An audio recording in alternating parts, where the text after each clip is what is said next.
गंज बासौदा में दशहरा महोत्सव की तैयारियों को लेकर बासौदा श्री हिंदू उत्सव समिति और प्रशासनिक अधिकारियों की एक बैठक बाहमड़ धर्मशाला में आयोजित की गई, जिसमें तहसीलदार अरविंद यादव, शहर थाना प्रभारी संजय रेतिया, देहात थाना प्रभारी मनोज दुबे, हिंदू उत्सव समिति के सदस्यों और पदाधिकारियों से अनेक विषयों पर चर्चा की गई। बैठक में सर्वसम्मति से रावण निर्माण, माइक, साउंड, जनरेटर, बैठक व्यवस्था, सांस्कृतिक कार्यक्रम, राम बारात सहित दशहरा ग्राउंड, सांस्कृतिक कार्यक्रमों सहित अन्य कार्यक्रमों के सदस्यों को जिम्मेदारी सौंपते हुए प्रशासनिक अधिकारियों से परिचय कराया और अन्य विषयों पर चर्चा कर अनेक निर्णय लिए गए। बैठक में नए सदस्यों को बढ़ाने की स्वीकृति दी गई एवं सक्रिय सदस्यों को जिम्मेदारी देते हुए कार्यों को पूरी जिम्मेदारी के साथ कार्यों का निर्वाह करने के लिए सदस्यों ने सहमति प्रदान की। आज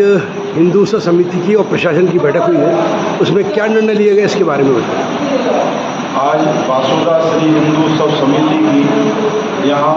दशहरा उत्सव मनाने के लिए बैठक आयोजित हुई और प्रशासनिक अधिकारियों के साथ ये निर्णय लिया कि हमारा दशहरा मैदान साफ हो जाए, स्वच्छ हो जाए और व्यवस्थित हो जाए, जो रावण दहन के कार्य में कोई बाधा ना आए और कोई हानि ना हो। इसके लिए प्रशासन से बातचीत की गई है और हमारे राम जी की शोभा यात्रा निकलती है, परंपरागत रूप से वैसे शोभा यात्रा समय पर आ जाए,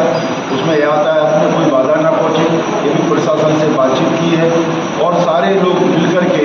हमारे देश का बड़ा त्यौहार है, गंज बासौदा का ये सबसे बड़ा त्यौहार, इतनी समाज उसमें आती है, इतनी बड़ी संख्या में और दूसरा कोई उत्सव नहीं होता है। इसलिए इस बड़े उत्सव को मनाने के लिए सभी प्रशासनिक अधिकारियों ने सहयोग करने का हमको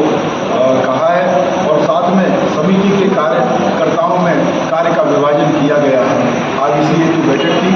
और एक तय किया 23 तारीख को सभी दुर्गा उत्सव झांकियों की समितियों के साथ बैठक करेंगे, उनको भी हम अपने हिंदू उत्सव समिति के साथ जोड़ेंगे और सब मिलकर के सौहार्दपूर्ण ढंग से शांतिपूर्वक इस त्यौहार को मनाएंगे।